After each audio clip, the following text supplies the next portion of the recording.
Hopefully you're having a beautiful hump day. This is day 22 of the devotionals, and I wanted to talk to you all a little bit about contentment, which, to be clear, is the state of satisfaction or happiness. There's a couple of verses, specifically Philippians chapter 4, verses 11 through 12, which I wanted to go over. And first, to give a little bit of context, Philippians was written by Apostle Paul to the believers in a city called Philippi, where he had earlier planted a church. And in chapter 4, where these verses come from, he is specifically thanking the Philippians for the gifts they had sent him earlier, acknowledging the fact that he was grateful despite not being in need.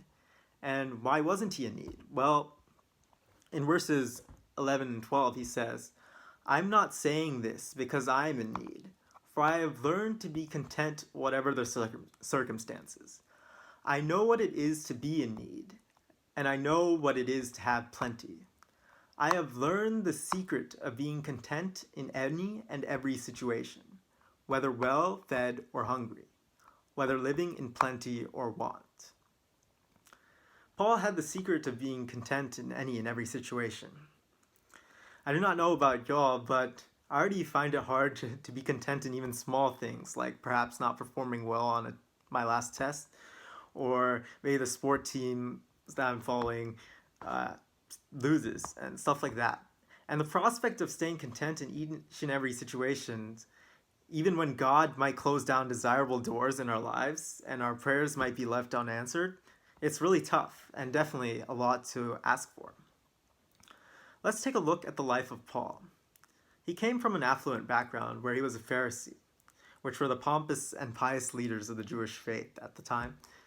But when he left everything to spread the gospel, he definitely went through his fair share of trials. His life was threatened, he was imprisoned. He mentioned earlier that he knows what it is to be in need. He was also given a thorn in his flesh, a messenger from Satan to torment him. Yet, despite all this, he kept at his work of spreading the faith, and he figured out how to be content with all these situations, even through to his death in Rome. Another example which I want to look at is Job. Job was blessed with everything, a big family with lots of sons and daughters, a lot of livestock, and he was content. Side note, having a lot of material wealth does not lead to happiness, as we saw from Nebuchadnezzar and Daniel. But Job was a devout believer, and what happened was every single thing was taken from Job, and not even from his own wrongdoing. He lost all his sons, his daughters, his livestock. He was given diseases. Even his friends turned away from him, and his wife told him to curse God. The only thing that Satan did not take away from him was his own life. And I think the question we all have to ask ourselves is whether we'd be content if we were put in that same situation, or would our faith break? I honestly don't think that I would be able to go through that. And even while it does seem a bit extreme, it is certainly a level of faith that we should all aspire to have. So what is the secret to being content? Well, in the next verse, which is the famous one, verse 13, Paul says, "I can do all this through him who gives me strength." And Paul gives the seemingly simple answer that all he needs is Christ. A couple of weeks ago, I watched this movie called I Still Believe.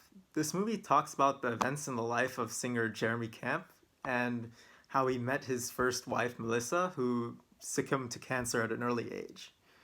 And it's not a bad movie, so if you ever get the chance, you should check it out. But one thing Melissa said which stuck with me was, "The God of a trillion stars knows my name, and he has a destiny for me." The trillion stars is just referring to how many stars are in one galaxy. In the vast expanse of the entire universe, our God created this earth and us as people to love and worship him. And even looking at the scale of people on this earth, I'm just one person among 7.8 billion people. I'm so insignificant. Yet, God chooses to love me, and he has a plan for me and for my life. Do I really need anything more in my life? I'm convinced that the answer is no, because God is in control of every aspect of my life, and will provide for me just as he dresses the lilies in the fields. And as it says in Genesis, from dust I came, and to dust I will return. Everything that I have right now is because of God. Everything that I will accomplish or have accomplished is also because of God. Nothing is needed because through God we have everything.